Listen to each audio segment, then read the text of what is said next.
Hello, hello. Hi, everyone. Hello, everyone. It's so good to have you here. One more Wednesday, all connected, all here together. And wow, it's so good to have you. Hi, Carlos. Hi, Bill. Hello, how you doing, Ingrid? Hi, Wow. Bill. Doing great. And Yeah, we're going to wait a little bit for more people to connect. join us. Already, Yes. yes, to join us. We already have people connecting in Oh, good. Instagram. We have Yeah, people That's good. connecting in YouTube, Good. connecting in Facebook. So we have people connecting everywhere. Oh, now we have somebody in Miami, Florida. I am in Mississippi. You, Carlos, are Oh, in. Clay is there. He's a friend of mine from Oh, well, good. Southern California. All right. Clay. Oh, there we go. Clayton Dopes. Yeah. All right. Where are you now? Where are you now, Bill? Where are you located right now? I'm up just about 15 miles from the state capital of California. That's Sacramento, but I'm in Elk Grove. And Oh, so sitting in the Central Valley. I'm coming to Arizona. That's somebody from Tucson. Yeah. I'm coming to Arizona. Christy. I'm looking at Tucson and Phoenix next year. same here. I'm going to be in Phoenix Of course. for the Helping Parents Heal Wherever I conference. go, you go. See, She there you go. goes. I put Oceanside. It's always Yes, yeah, Oceanside. Yeah, I've had the right time, right town. All right, Oceanside. we're chasing each other. That's why nowadays I even have to ask Carlos and Bill and everybody, where are you? Because they could North just be Carolina. I'm going to anywhere be in in the North world. Carolina next Wednesday. I'll be in North Carolina. I'll be landing at Oh, Durham. wow. Look at that. You're North There you Carolina. go. Tim. Yes. Yes. So the dynamic of this live stream is like we're going to be here talking, having fun, and Yeah. at the end, we're going to answer questions. So Hmm. don't worry about like thinking that we're not answering the questions. We will do it at the end. And if you see me kind of looking too much in the screen over there, is because I am also trying to look on Instagram to see your questions there in Instagram and in Facebook and in YouTube. So my eyes could be kind of a little bit somewhere else, but I'm here. I'm here with all of you too. And then, Yeah. yes, Drinking yes. coffee. There you go. I got this good California water. Florida. Well, see, our water, Sacramento River comes down, and it comes Uh-huh. down, of course, from Mount Shasta, melted Mississippi. snow and the geyser and all that stuff. And Yeah. so it's good water around here. The groundwater is really good. It comes from the mountains, either from Shasta or up from Tahoe, coming down Truckee Yeah. or the Cosumnes River, American River.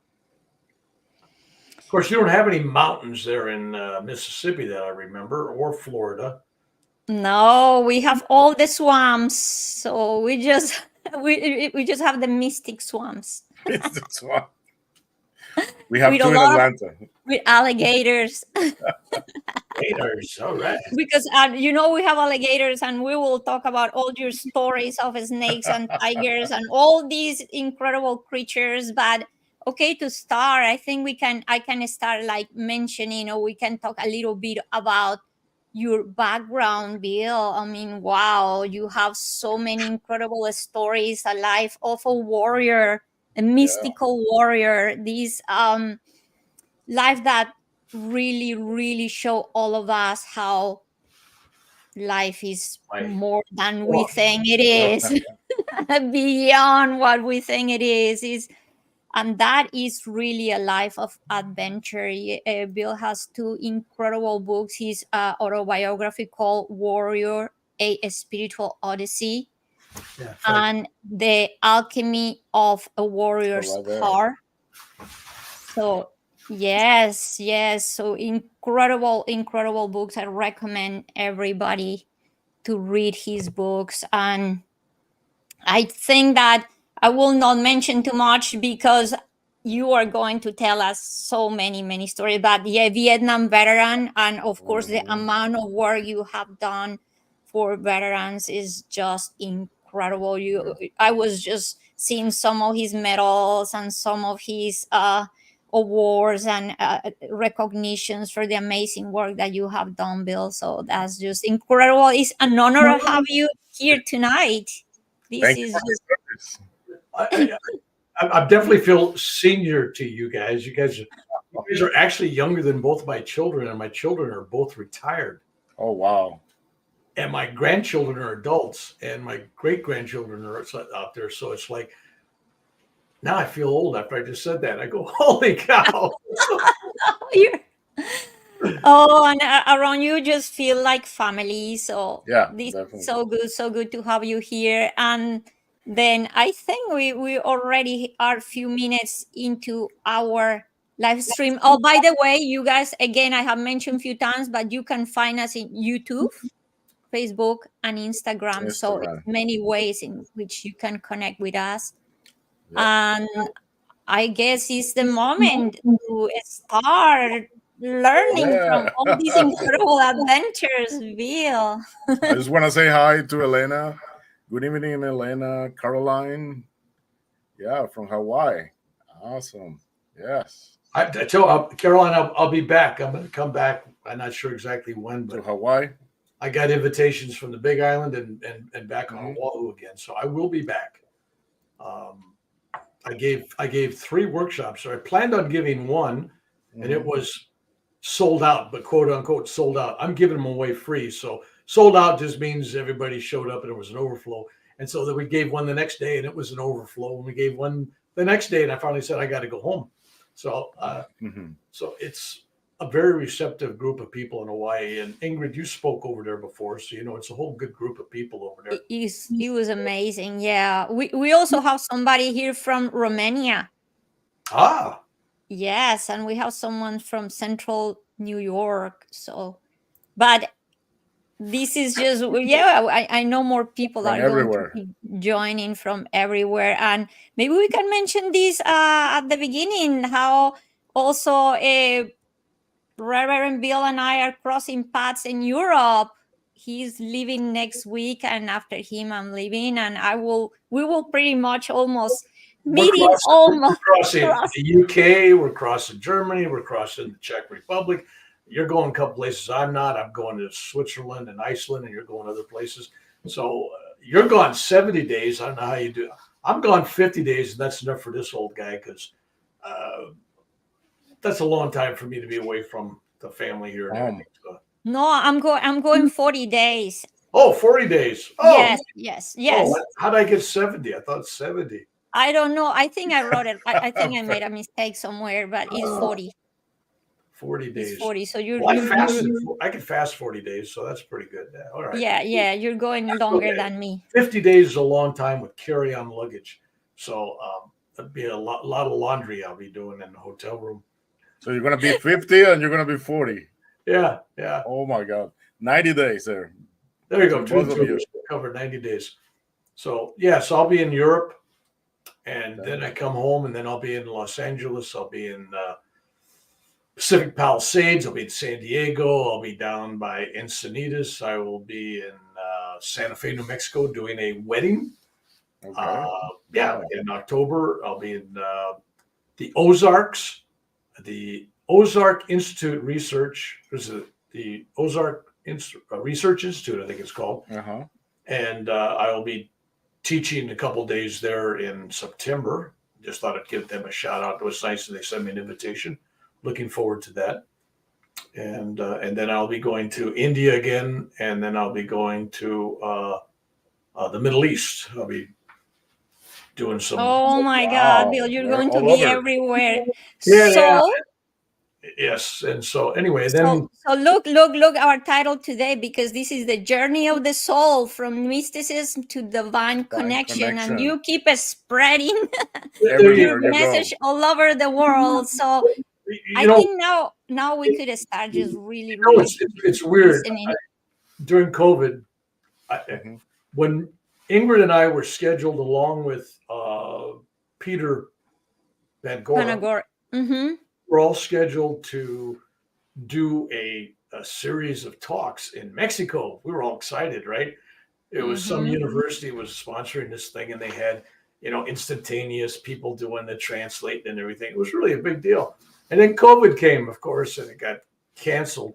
And then I canceled 33 events that year. I thought, wow, I'm really busy. So all of a sudden I was sitting around during COVID and somebody goes, don't just sit around, do Zoom talk. We're in Zoom talk. Just hit record on Zoom and put something on your YouTube channel. I go, YouTube channel? Really, Zoom? And so in about 6 months, I had over 1 million views that I would have never got doing 33 events. It was like, so this is the new age tool.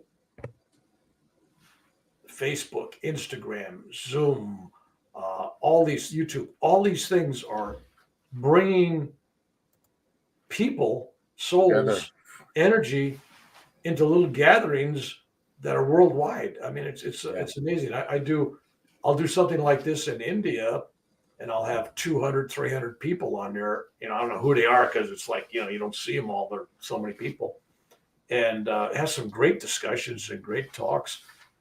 And so I thought, well, that's kind of cool. But then I went to India last January, and I don't know how people knew me, and they all show up.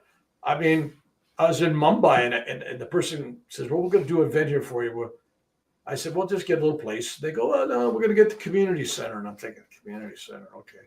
So I said, how are you going to advertise? So we'll just put something on social media, Facebook or something. 5 minutes after it's on there, they had more RSVPs than the place would hold. 5 minutes, 10 minutes. At 10 minutes, they pulled it and said, okay, that's it. No more advertising. That was the end of it. It was total house. Wherever I did, it was full. People were just coming. People are hungry for love. Because I'm not preaching dogma. I'm not selling any religion at all. I meet people, you're Hindu, you're Buddhist, you're Jewish, you're Jehovah's Witness, you're a Mormon. I don't care. My question is, are you happy and you're finding love in it? And if they go, yeah, I go, great, continue. Do whatever you got to do. I just want to have you add an element more of love and forgiveness. That's all. So if you love and forgive, then you've heard my message. And it's so simplistic. I go to India, and I'm basically giving them what I've learned from my many trips to India and my study of yoga and spending time in the Himalayas and ashrams and in caves. I mean, the whole thing. And I give it to them so babyfied. I take everything. I take out the mantras. I take out the Indian words. I take out anything except the most simplest, basic language. And I do the same thing with my training and everything I learned in Hawaii from the Kahuna religion. Because I go, no, you could dress that down to the most simple thing too. It's just love.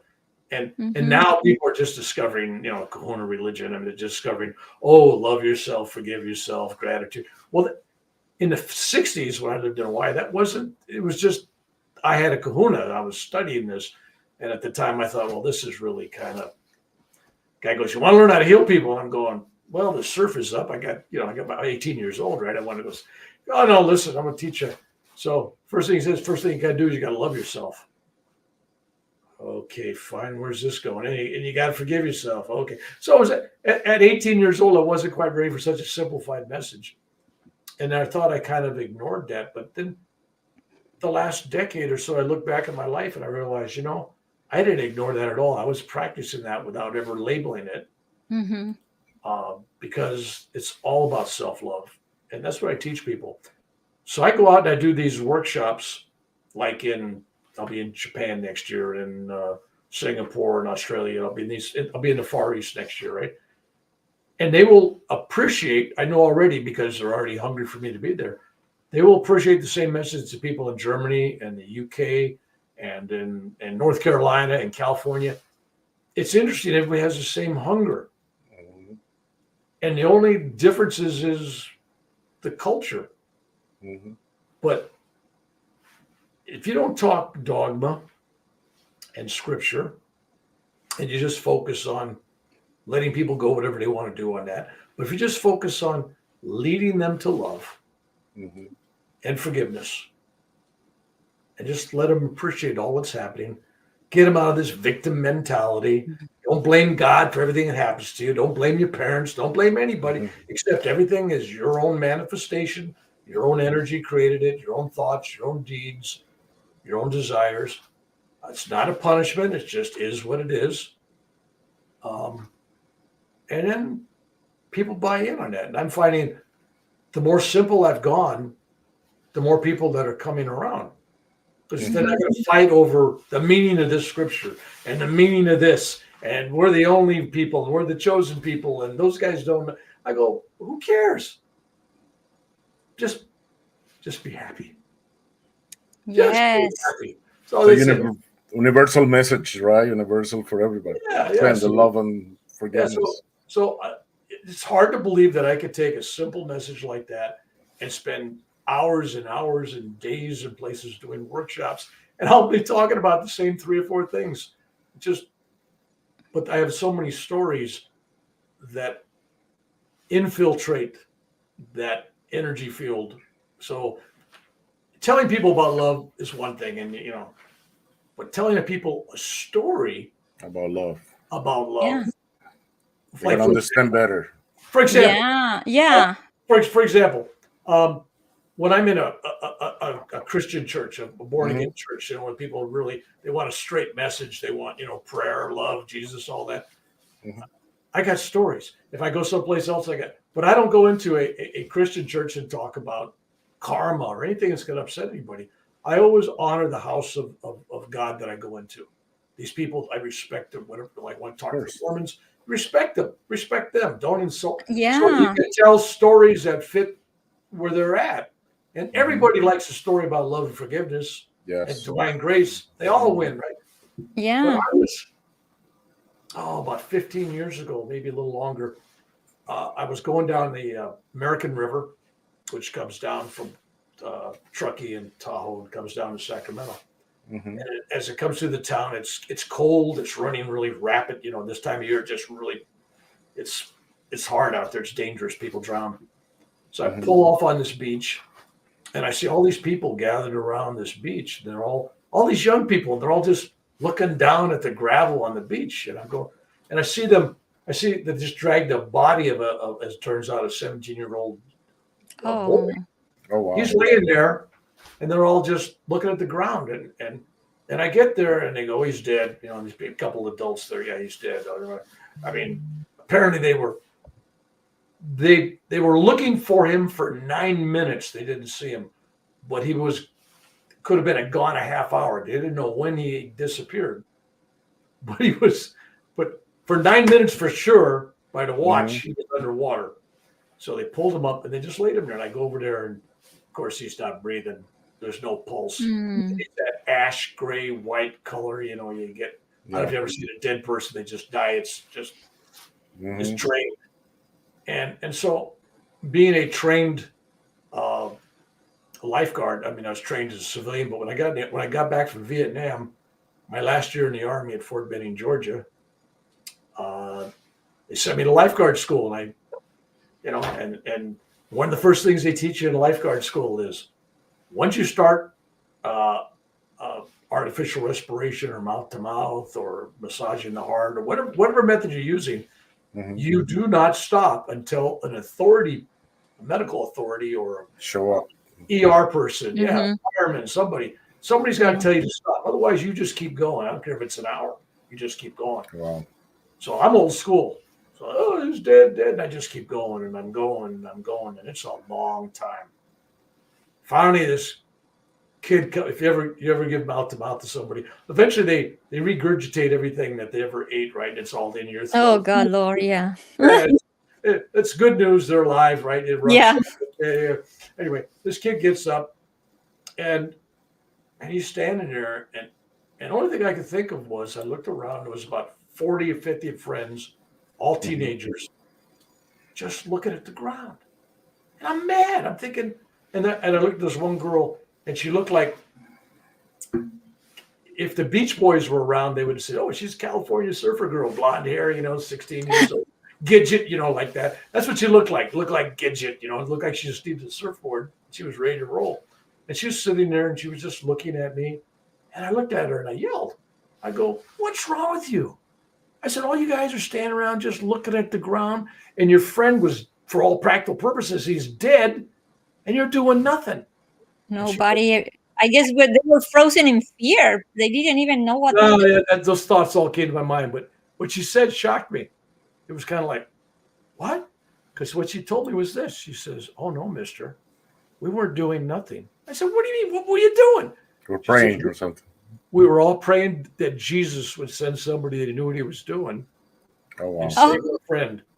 And I go, what? What? And then she goes, "And you came." And I go, wow. What? So I tell that story to church groups because that's amazing. It kind of fits the meaning of prayer and not giving up and belief. The power of prayer. Yeah. Yes. And so I was given a workshop in this town where I live, Elk Grove. And it was a real rainy day. It was the first workshop I've given. I never usually do anything. I don't know about you in Mississippi or where you're at, Carlos. But your hometown, you basically never do anything. You go someplace else. Yep, You're not a hero in your own town. You can't muster a crowd. I mean, you're here. We know you're here. Anyway, so I rented a church, a Lutheran church, I think it was, from Methodist or something. And the day I'm doing this, because I paid for the rental, this whole big church. The worst rain I've ever seen in California. I mean, for like 3 hours before. California don't get that kind of, it was rain. It was terrible. Rain. The people were not driving on the highways or the roads. And wow. So it was about 10 minutes before the thing's supposed to start. And I got a trickle of people and I'm going, well, those people need it, right? And then all of a sudden I look out the parking lot and there's these buses come from all these senior centers, where they can rest homes where people are, they're recovering or they live there, assisted living. And apparently somebody took my pamphlets and took them to these assisted living places. Hey, this guy's giving a free event. We could dump all our patients there, right? On a Sunday or Saturday or Sunday, whatever it was, right? And they're all entertained and all the staff going to take a break. That's what they did. They loaded them up on buses. They said, hey, come on, we got this free program. And I had all these people getting off with walkers and cane. I had this whole audience of old people. And I thought, well, God sends you who needs to be there, right? Mm-hmm. So it wasn't my normal audience. I mean, I usually like the young, new agey, people. But this was like, I said, okay. So I told that story about the beach. And I'm watching this lady in the back. And she's like in her 80s. See, I say that's old. I'm going to be 80, not too long. Anyway, so she's, probably went to high school when I was in high school, right? She was probably a senior when I was a freshman. Anyway, and she's got teary eyes, right? And rolling down everything. And so after the program was over, she comes up to me and she says, I was sitting around. This was like Easter was the next weekend. So it was like just the week before Easter, or excuse me, Christmas, because there's a Christmas tree up. And she goes, I was sitting around in Happy Valley, wherever, they have these weird names, right? Whatever the place was, and she says, I was depressed. Wow. I was missing my son. So I didn't know the story, right? I said, and she says, and then they said there was this free thing and I got talked into it and I got on the bus and I got off reluctantly. And then I sat down and then when we got back from break, you told that story as kind of like to get people back settled down and then teach again, right? And she says, but to me, that was the main point of this whole thing. I said, what do you mean? She says, because that 17-year-old that you saved, she says, when my son was 17, nobody saved him. He drowned. Wow. Nobody made the effort. And she says, when I heard that story, I knew my son was talking to me. And I need to be here for Christmas. Wow. And I've heard this story and I'm going, wow, because when I randomly tell stories, it's always random. Even now telling the story, it's always, I don't sit down. I go, let's see, now let's write this down. Here's a good story. Here's a good story. It's whatever it comes at the right time. And in reality, it's not random. It's what meant to be. This is so powerful. So she told me, said that she knew her son had a message for her, and it was to enjoy. Because my whole message was about enjoying and loving and all that stuff and forgiving. And she forgave all those people that didn't help her son, and she felt connected. And so it was a beautiful thing. So it was like at that same event, because it's old people, I got to tell some old people story, right? So I tell my Amazing Grace story. which is another good one I tell in churches, right? So it's because it really just deals with love, and grace. Got nothing to do with no scriptures involved. It doesn't matter what religion you are. You can't listen to that song with that frequency of love that it has. It's kind of a sacred frequency, just the notes and everything, without having some emotional attachment to that song. I mean, Amazing Grace. I mean, I was a chaplain at Folsom Prison, for a while, and Amazing Grace even makes serial killers get teary-eyed. I'm serious. It just because there's hope for them. It feels like, I was a sinner and I'm saved, right? So, so I tell this story, and it deals with my daughter. She was in college, and I was in Southern California. I went to a church convocation, and I'm coming back from buying a guy a meal at a restaurant, and we're walking through downtown LA, right where the metro, is that what they call the subways there? Metro, LA. And one of the stations that people are coming up from it, and I'm the tube. The two. So we're walking towards that intersection, and my friend, and I don't remember the exact date, but this homeless guy comes up to him and points a finger at him and goes, I'll just give you a random thing, but it was like June 12th, 1954. Wow. And my friend goes, what? And I go, yeah. I go, what? What does that mean? He says, that's my birthday. Wow. And so the homeless guy, right? And I'm going, how does he know? He said, I'd never seen him before.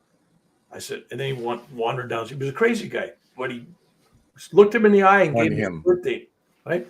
So I thought, well, that's interesting, right? So we cross the street right in front of the metro station where the steps come up, and there's a four-way intersection with a light. And there's an old black guy standing there. Could have been homeless or maybe not, but he's kind of ragged looking, kind of old looking. Had his instrument case open with a few coins and a couple dollars in there, and he had a saxophone. And I walk up to him and I go, you take requests? And he says, try me. I said, wow.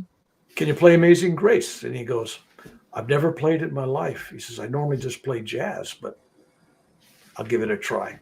Wow. So he starts playing this jazz version of Amazing Grace. Of Amazing Grace that ain't never been heard before. That is so fantastic. And I look around, the traffic lights turning green, red, back and forth. No intersections moving. Everybody's staying with their windows rolled down, listening to this guy play it. And the people coming up from the subway are stopped on the steps, and it's crowded, and nobody's complaining. Everybody is listening. All of a sudden, there's like 50 people around this guy. Wow. And this is LA. LA has heard everything, seen everything, done everything. I mean, nothing excites them down there. It's like, yeah, we got Hollywood. There's nothing. Everybody was mesmerized. Wow. So he got done. I threw another, some more money there, and I said, play it as I walk off, right? So I was kind of excited about that. So I get home, and my daughter, college daughter, comes over, and she had her car serviced and wanted me to drive her over to get her car. So she's in my house, and she goes, and she's talking to me, and I said, hey, look, something really happened cool to me in Los Angeles. And I try to tell her, and she goes, no. I go, no, this is a good story. She goes, no, and then she goes, did that happen on Thursday? And I go, well, yeah, it happened on Thursday. She goes, that happened at 1 o'clock? And I go, yeah. Now she got my interest, right? Because it happened exactly 1 o'clock. And she goes, well, me and my boyfriend, we were driving around Sacramento by the state fair, Cal Expo, they call it. Got a big parking lot. And they're looking for country and Western music stations on the radio. Well, this is Sacramento area. It's not the big city. We listen to that stuff, right? So she's in there, and they're looking for something. And all of a sudden, she comes across this instrumental version of Amazing Grace, kind of like a saxophone or something. This is what she's telling me. Wow. And it was so overwhelming that she had her boyfriend pull into the parking lot of this Cal Expo. Just to listen. Park, turn the car off. We're talking college kids, right? Sophomore college or something, junior. College kids pulling off the road in a parking lot to listen to Amazing Grace. Wow. She says it was so overwhelmingly. It was the power of the music, huh? It had to be that sublime. Yeah. So I said, okay, let's get in the car. I'll go get your vehicle. She's getting service. So she gets in. She turns on my radio, which I normally have on radio, talk radio, news, sports. So Yeah. And what's playing? Amazing Grace. I've never turned my radio on and have Amazing Grace ever play except that one time. And it comes on and we both sit there and she goes, it wasn't the exact version, but it was instrumental. Amazing Grace, which how often do you hear just an instrumental? It's other bagpipes. Usually it's singing. And so that's my Amazing Grace story. And so it's, I found that song, because it deals with sin and rising above depression and you're blind and now you see, which has a lot of meanings. It's one of those uniters. I call them uniters. It unites hearts versus red states, blue states, Protestant, Catholic, Hindu. I mean, people there's all these divisional things, religion and politics. But Amazing Grace transcends the dividers and becomes united. Yeah, like it breaks all the barriers and you forget. So, and I have found that there's certain songs, certain pieces of music that I call sacred frequencies. Yeah, definitely. There's something about the vibration. Oh, yeah. The energy from them that feeds this hungry soul. Yep. That feeds that. And I try to tell people, because there's nothing wrong with rap music. There people, my grandkids love it and all that stuff. I tell them, I said, if you listen to that, you're bringing your frequency down. You're bringing the energy level down. So if you want to, you're trying to find spiritual things in life, that's not the kind of music that you listen to that would promote that. I mean, if you want to have a good time at a party, okay. But it's not something that would bring you the vision of God, let's say, or open your heart chakra. So, but in the ancient days in India, the ancient singing they used to do, with the Nath yogas and yogis and all that stuff, they had these things that they would sing, but there were certain frequencies. I mean, actual, I don't know, 700, 680, I don't know, whatever frequencies they were. Yeah. But there was like 7 frequencies that these chants or these songs play. And so when the Catholics went to convert India, of course they go to India, but they also picked up stuff. So they were giving their gospel and their teachings, but they also brought back to Europe this thing about the sacred frequencies that they developed into the Gregorian chants. But the old Gregorian chants are basically based on these from India. Oh, wow. Frequencies. And that's why when you listen to Gregorian chants, there's something about them that is just so big, just so sacred, right? So powerful. Wow, yes. And then when you go to Hawaii and you listen to the old Hawaiian music and stuff, there's something about that as well. And so I said something about that when I was in India one year at an ashram. And the guy goes, because I was talking about I was in Hawaii studying, kahuna and stuff. And he says, in the world, all over the world, right? And realize, he says, Hawaiian Islands out in the middle of nowhere. I mean, there's thousands of miles either direction. That's it. It's isolated. So it's not getting a lot of social transmission from other cultures over time. I mean, it was by itself, isolated. He says, about of all the religions in the world, that is closest related to the frequency and the energy of the Nath yoga tradition, it's the kahuna religion. Different words, different chants, different mantras, different language, different culture, but the frequency of the energy and the chants and the healing techniques, even though it was culturally different, the frequency was on the same level. And even though one was 25,000 years old and who knows how long the whole kahuna religion has been around, but it's interesting how 2 cultures halfway around the world from each other could end up with the same frequency, which gets you down to the whole theory of one. There's only yeah. Right? Like So, at the core of our being. And how is that? What came first? yeah, The sound. yeah. So sound. That's right. Exactly it. So we're always looking for that sound.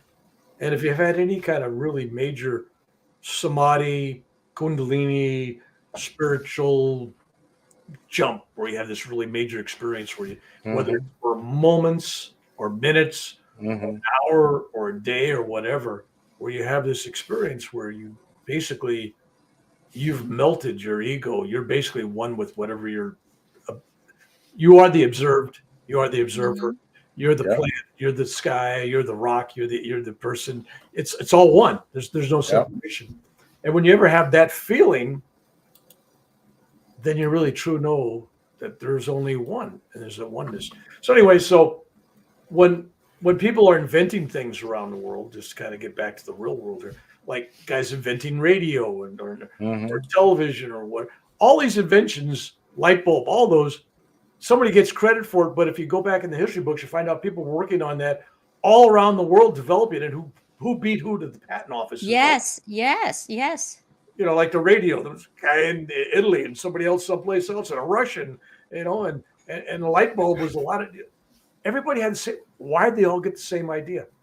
Because it's already in that one cosmic consciousness. It's just a matter of tapping in to that. And that's all about just changing your frequency.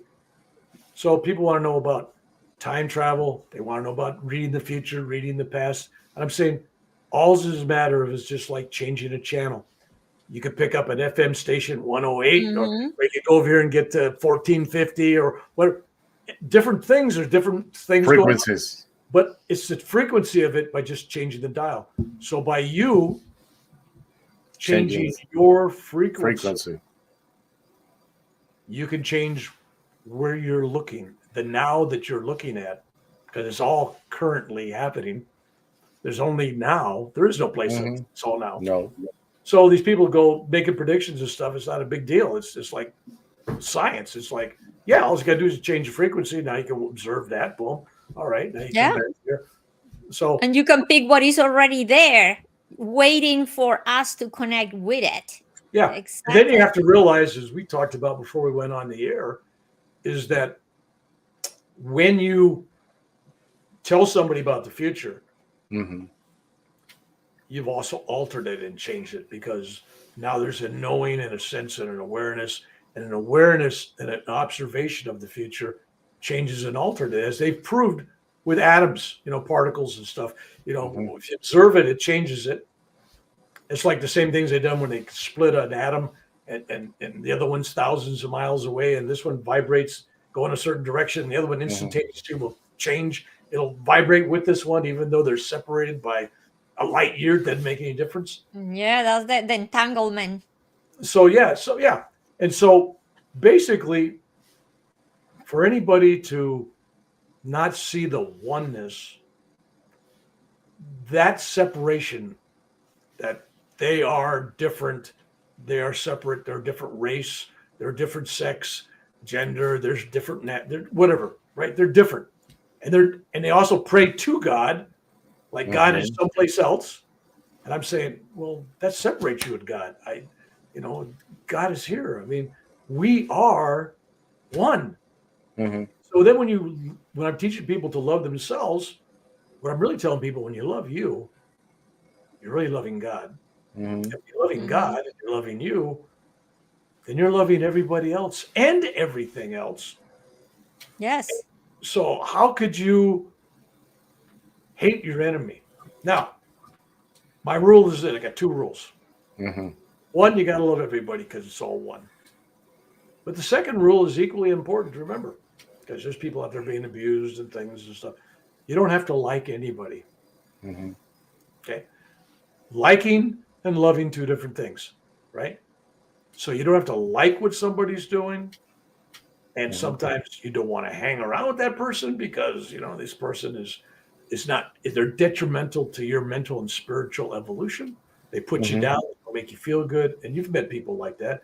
I mean, it's like, they're not your fans. They're not boasting your energy. It's in fact, they're ripping you off. You know, they're taking your energy. So it's okay not to be around people. It's okay to not be around family. It's okay not to be around people that have mistreated you. So forgive people. That's for you. You don't have to tell them they're forgiven. Don't tell them. That's ego telling them, I forgive you. Well, that's like, well, who are you to forgive me? So forgiving is just, you're letting it go. Don't forget it, because you're not going to trust that guy. He just ripped you off for money. You're not going to love him again, right? But You forgive him. You're not going to hate him, but you love him at that other level. Yeah, So, and you said, like you said, and you set your boundaries. It doesn't mean that you're going to let the person keep harming you. That's completely different. no, and you don't let that happen because you love you, which means you got to respect how you're treated. Exactly. You're not going to let somebody abuse you. You're not going to let somebody take advantage of you. That's harming you. That harms everybody because it's not good for the. Yeah, and from that place of pain and hurt and anger, then you're going to continue creating the same. Now you lower your vibrational frequency and you keep attracting the same thing. So you have to create a full change coming from that place of forgiveness and love. So frequency is everything, but people always ask me, well, how do you develop that? Well, the obvious is there's the do's and the don'ts.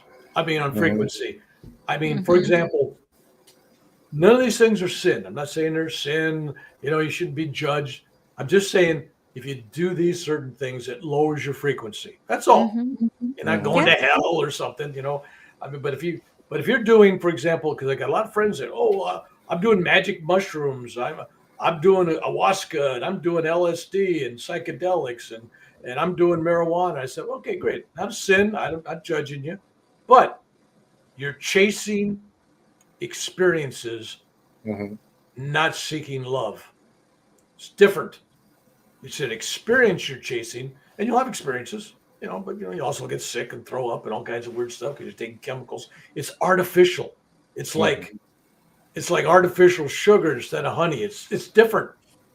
You shouldn't be seeking the experience. So those things will bring your energy, your frequency down, a lower type of music you listen to. I gave you an example. Rap music will bring you down lower chakras, more sexual, more party, more bass, and then loving, forgiving. These things raise your energy. Meditation cannot be undersold. I don't care what form of meditation you use. And I have people, this is the best. This is the only meditation. This is the perfect one. This is the one that, okay, I don't care. It's you, the meditator. It's like telling me that, this carpenter over here, it's the tools he's using, that makes this great house. Give a carpenter any kind of cheap tools. If he's a good carpenter, he's going to make a nice house. He will do it. Same thing with meditation. There's good meditations, bad but you know what? It's the meditator. It's your intentions. It's your focus. But if you're meditating and you're focusing on all technique, and let's talk, most meditations, it's you're visualizing energy and light, you're visualizing heat and cold, you're repeating a mantra, whatever it may be. It doesn't matter. All these things you're using your mind. Yeah. Right? And people think, and then they get done, that's it, right? And I'm going, no. That churns the milk. It's turning to butter. Now, enjoy the butter. So after you get through doing the techniques, now you sit in quiet, because the best part of communication is not talking to God, it's listening. I love that. Yes. So now when you finish all this talking and active thinking and imagining and visualizing and all that stuff, you sit in the absorb. Yeah, give God love. In other words, if you're meditating to find even the good things, I'm meditating. I want to be self-realized. I want to overcome my ego. I want to, great. Don't meditate in the deeper sense, listening and giving God love because you love God. End of story. No gifts. Don't care about gifts. Nothing in return. Just, I love you, God. And just spend time. And when you get to that level, this spiritual door, this heart chakra just bursts open. Yeah. And in that silence, the whispers are magnified and it vibrates in your spine and vibrates everywhere. And it's like, you feel the connection. It's just, hugged by the universe. But it's in that time when we listen to God that our answers will come without asking. So I just throwing this out because most people just think meditation is a technique and everybody's got a technique and they all do it. I'm saying, great. That prepares you for the real meditation. That prepares you. Sitting in the silence afterwards, you got to do that because you got to quiet your mind. But you're not. Your mind is still working. It's only in the mindless state, being totally out of your mind, as my wife would tell me, you're totally out of your mind. I go, well, thank you. No, you're totally. I said, thank you. No, when you're totally out of your mind, then you can handle these questions that can't be answered from a human perspective, not from the brain. You have to be tuned in to the one consciousness to answer these things. I don't know if that you didn't even ask a question. I don't know where I went there. You know how I call it. I call it the meditation after the meditation, or the retreat after the retreat. It's like when you continue, but now in that state, even like when you already stood up from your practice, went to the kitchen, whatever did, if you continue with that state of stillness, complete, and then presence, then Yeah. now is when you really get to feel it. Remember there's a book out there that's old. I mean, it's called Practicing the Present by Brother Lawrence. Brother Lawrence was, I don't know, 1500s, 1700s. I don't know what year it was, but he was one of the brothers in some monastery, Catholic monastery. I don't know what order, but all the rest of the guys were all smart, educated, in college. So, and he was treated like he was the help, right? He was a brother, but he didn't do the masses. He didn't get to do he didn't do none of the priestly stuff. He was always just going to be this monk. And so they'd have all these special services, and he would clean the toilets, and he would fix the meals, and he'd get the dishes, and he'd do the gardening, and he'd do the shopping. He's mopping the floors while they're all in the church doing these services and lighting candles and incense. And so this abbot who'd been there like 18 years or something woke up one day and realized that there was only one happy monk in the whole place. And that was Brother Lawrence. And he goes, I got to talk to this guy. What's he doing that we're not doing? We're doing all these special services and prayers. We're doing all the catechisms and all this stuff, right? So he brings him in and he says, what's going on? We're doing all this stuff and you never get invited to any of these special things, and yet you're filled with joy. So it was, what is the secret? Yeah. It was inside of him. So you got to connection. You got to scribe because this guy couldn't write. So you had to scribe, write down what the guy was saying. That was the book about it. The book basically says that while these guys were doing a formal, dedicated time period to God, he had no formal, dedicated time period to God. Everything he did, when he cleaned the toilets, he did it for Jesus. Yes. When he pulled weeds, he was pulling them for God. When he fixed a meal, he was fixing a meal for God. Everything was for Jesus or God or whatever, right? Everything he did. And all day long, when he was sweeping, his thought was, happy. I love you, Jesus. I love you, Jesus. All day long, he had this inner thing going. And he was called, and basically they labeled it as practicing the presence of the Lord. So for him, there was no time outside of that. It was always time for the Lord. He was connected all the time. Yeah. And that's when I said meditation is not a doing, it's a state of being.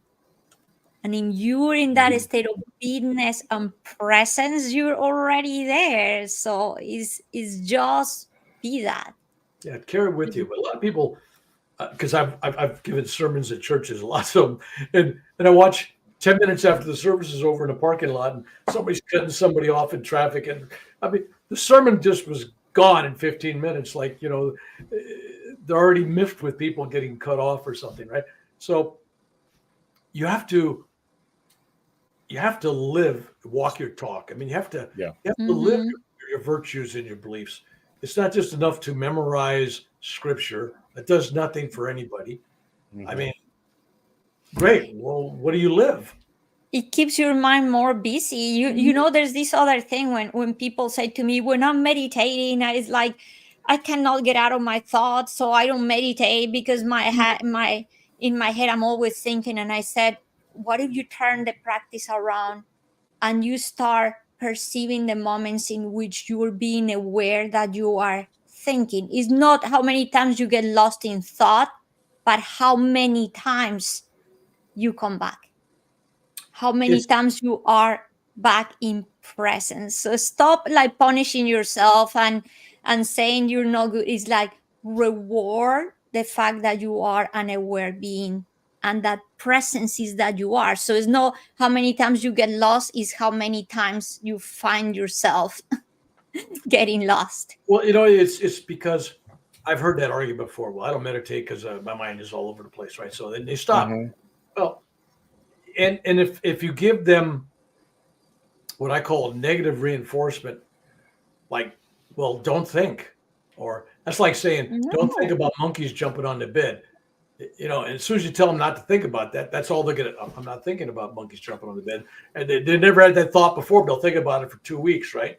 So you don't negatively focus on something. So it's like we had the Winter Olympics up here in Squaw Valley in California many years ago, and Olympics in 1960, I think it was, and they had a ski guy up there, and he was skiing, the slalom or something, through the poles and all that stuff. And the guy goes, "Oh, how come you never bump into him?" and all this stuff. He says, "Because my instructor, when I was little, didn't believe in enforcing and reinforcing the negative. So when I'm skiing through a forest, he didn't say, 'Don't crash into the trees' or 'Watch out for the trees.' He said, 'Just follow the openings.'" So with the skiing through the things, he just followed the openings.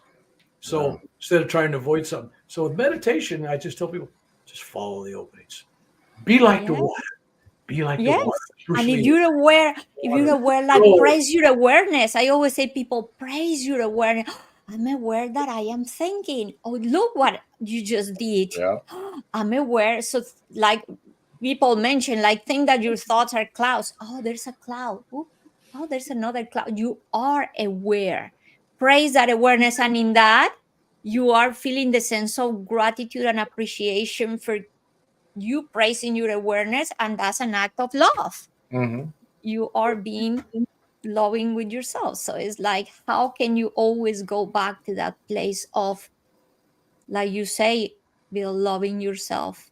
That's why I found one of the easiest, because I teach yoga, meditation. I'm in Kriya Yoga, all these, the Om technique, Hams. I mean, I know them all, right? But I found that taking somebody that's struggling with meditation, like they're a Christian, real easy. I said, why don't you just practice what the old monks did back, in 15, 16, 1700s? And they go, what's that? So they just took a picture of Jesus and they put it in the candle next to it in a dark room, and they would stare at the picture and stare at the picture and focus only on the love of Jesus in the eyes. And in their mind, their internal mantra is, "I love you, Jesus." And just keep mentally chanting that for a half hour, staring at the picture, and you'll have the greatest. You're going to go. Your mind is gone. That's one of the simplest things. So people get too complicated. So when I get somebody that just, it's too much, I just go, "Can you just say I love you?" And if you can't say, I love you, God. Yeah. So I was going to share this. This is beautiful. I say to people, pray and meditate the same way you love, with all your heart. Just with all your being. Just pray and meditate just the same way you love. Every day, the way you love a flower, you love a child, you love a tree, you love the food that you eat, with all your being. With all your heart. With all your heart, with all your being. And that's it. It's simple. And I also love when this sentence that says, God is simple, the rest is complicated. Well, that's it. Keep it simple. People make this all too hard. You have to belong to their organization, whatever it may be. And you have to believe all their beliefs, and you have to accept all what they say. And I'm just saying, you know what? Believe in love, and the rest doesn't matter. It's culture. If you're happy going to these services, if it makes you happy for your family, enjoy it. Just go with it. But realize that God has no religion. God is all religions. Yeah. But God is love. So whatever you're following, if there's no love, there's no God. And if you're following an organized religion and it hates another organization and it hates another religion, So where is then the love? you're not selling love. So love thy enemies. Yeah. So the Christian religion is a great message. Love your enemies and don't judge. Judge not. And yet those are the two things that we've lost our way on, because everybody's judging. You know, you don't think like me. You know, and everybody is condemning and all these other things and trying to convert you to theirs. I'm going, just be happy for other people. Let them find their way. I mean, there's room for everybody. It's one big tent. Let everybody come in. So it's all good. So I'm happy and totally at home, because I give sermons and lectures at dozens and dozens of different sects, religions, and churches. I mean, you name it, I've been there. There's only a couple that I don't get invited to because they're really locked in their own thing. I mean, it's not like I'm inviting them. It's like Scientology is not going to invite me to give a lecture, nor Jehovah's Witnesses. I'm not going to come in their organization. So I respect that. I mean, they got their own thing. They don't want anybody else to come in with any other message. But a lot of churches open the doors. They say, okay, Reverend Bill's coming, but he's coming. He's going to talk about love. We can handle that. Come on in. And so I do that. I don't step on any toes. So you know, Bill, like there was a day I am walking meditation, like so many modalities, and in this walking meditation, I'm thinking, God, I want to see you. I want to feel you.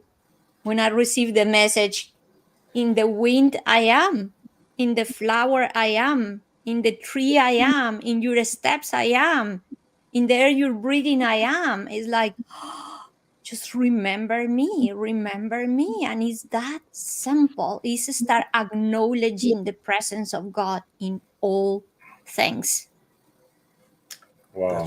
That's really it. So I just want to share something, Reverend. I went to a spiritual retreat, and now that you said that about the Jesus picture, in the spiritual retreat, the last day, they put a huge Jesus in one room, and everybody have to walk inside of that room around midnight, and all the light was completely dark, and it was just one light, just zooming in this huge Jesus, like natural size. So you're going to be in that room with him until you feel the love in your heart. Oh, it's amazing. It works. It's just, and if you really, really, really focus on it, because I don't want people to go for an experience, but it happens. It's like going to Disneyland where you see a figure, holographic figure inside of a crystal ball. It's like holographic. The eyes are following you. The eyes are moving. It becomes a living, breathing Jesus. And so it's not the imagination, but it's the surrender of judgment. It's a surrender of the ego, and it's a melting between the two. Anyway, I don't know if I've answered any of your questions or told you any stories. Oh gosh, I just this has been amazing. We're like time close to the hour. Before we go, we have to give a shout out to a mutual friend, Lillian. Yes, she's a good friend of all of us, and all of us have benefited from our relationship. Yes, we love Lilia, but she will watch, and see, it's people like her that are quietly out there doing things. I tell people, it's not those of us like me and Ingrid or Carlos. We're out there. Everybody knows we're out there. We got videos. We're doing the talks. But then there's people that are behind the scenes. They're sitting in a cave. In a cave, maybe an apartment or a house. But they're sitting in their own little cave, and they're emitting their own frequency, and they're helping to change the frequency of those around us and around them in the world. So the real power is in the frequency of love. So you don't have to be in the limelight with a million hits. This is all about frequency. It only takes a few powerful people to change the frequency of a lot of people that are down here at the lower levels, just getting by every day. So I'm not afraid of the future. I am very optimistic. Oh no, Reverend Bill, we got an election come up. It's practically a revolution. We got all these people fighting. We got this, that, we got that. And I go, You know what? We always do. We always do. Now, what's new, right? Yeah. Change you and you change the world. So if you focus, because in my neighborhood, there's no terrorists, there's no shootings in my neighborhood. My house is quiet. This is a peaceful environment. Where I go, I'm surrounded in peace, right? I take that with me as I travel around. Now, if you watch cable news all the time and you see every shooting in the world, you think it's happening in every street. It's crazy. You buy into that, and that is fear. Yeah. This country is locked in fear. Fear of people coming across the borders, fear of the people that are in politics, fear of each other, fear of other countries, fear of whatever it is, fear of other religions. And I'm telling people, fear is the opposite of love. Yeah. Don't sell fear. If that's how you got to get your power from selling other people fear, then you got to examine what you're doing. Yeah. You know what? Reverend, what people talk about the world. I said, whose world is that? Yeah. But here's you, I, Carlos, we each view the world in a certain way. Yeah. There's other people out there that see a world in a different way. But the trouble is, I know I'm seeing it in a different light. They think that's the reality. Yeah, exactly. So but it's in the hands of all of us to probably, through our experiences, to enlighten and keep receiving between each other. We're all here teaching each other all the time. And we're using our experiences to kind of show and transmit a little bit of that light that we also have received to others. How can we show others that the world is what we create?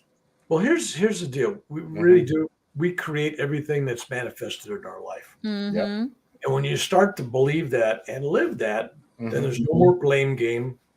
My parents, the war, politics, whatever. Everybody blames somebody.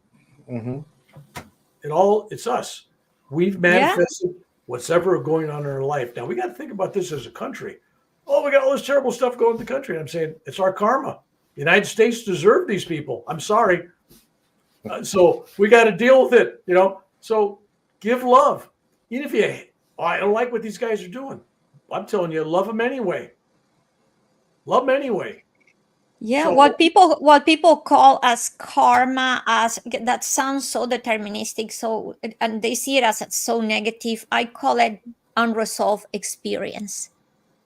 How now we go dealing with the stuff that we did not resolve before, we could not deal with before because of fear, because of whatever, and the wisdom of the heart puts it away, puts it aside, and when the time comes, everything reveals and everything comes in the time when we, one way or another, have the tools and the capacity to deal with it. So I just, in that sense, I see, let's call it cause and effect, or let's call it karma in that sense, as the opportunity to resolve what we could not resolve before. Yeah, we'll think about it. Hundreds of years we had slavery. Oof. Hundreds of years we were killing Native Americans. Chinese couldn't own land when they came to America. Japanese are putting, you can go down the list of all the people that have been wrong. They can go crazy on that. But America has created this energy, and like everything, it needs to be retuned. It needs to change the frequency. And we're trying to change the frequency of all that old fear and that old hate, right? And it's like buying a house. If you've ever turned over a house, you buy a house that's the worst on the block and you fix it up. You got to tear the foundation out. You got to tear the roof off. When you come back to that house after they tore everything apart, it's worse than, my God, there's nothing left but a simple frame. America's going through a rebuilding and a refurbishing thing. And so there's going to be aches and pains. I am totally okay with that. I'm totally okay with us rediscovering our roots. I'm totally with forgiving everybody and let's move on. But at one point in time, everybody's got to stop the judgment and just go, you know what? I wake up, today's a new day. And we have to join forces like we're doing and work in the community. We got to work together. So that's what I'm. And what's we're working in the name of love, all of us. Yes, in the name of love. Whatever country I go to, and you're going to find out, Ingrid, same thing. And you go, every country you go to, they're all hungry for that same message, because the same thing is happening. It's not just America. No, it's everywhere. Yes. Love is the answer. You got Russia going. You got all these countries got their stuff, right? They all got something. As human beings, and so you got a choice. Am I going to hate these people because they just love them? You don't have to like what they're doing, but love them. And so the only way you change people is through love. So hating people is not going to accomplish anything. So love them. That's it. So it's very simple. Be the change. Be the change. The world. Be the light. So yes, be the light. Be the light. Be All the right. example. We didn't really. I think I was waiting for questions to pop, but I think we just got a lot of beautiful comments. Thank you everybody for being here. It's been an honor to have Reverend Bill here, Carlos, and we here working together in the name of love. And thank you, and thank you everybody. I mean, all of these and will not be possible without all of us here together. Everybody watching. Thank you, Reverend. I want to thank you guys, because I just kind of roll on, and I literally can. If there's a vacancy where nobody's saying nothing, I can occupy every vacancy. So I got to be careful. A three-way thing here, and I'm going, yeah, okay, fine. But just one piece of advice, and that is, today, when you end today. Bury that old self that used to be you, whatever it was. When you wake up in the morning, become that new you. Your intentions are to be a better you, literally be born again tomorrow, and become that which you wish to become. So it doesn't matter what you've done today. Forget it, bury it. You got a debt you might have to pay someday, that's okay. But start new and fresh every day. Amen. Like I tell my grandkids, my grandson comes, oh, Grandpa, I did this, and Grandma's mad at me. I said, don't worry about it. I said, just, I got a rule though. I said, don't make the same mistake again. Go out and make new mistakes. You live, you learn.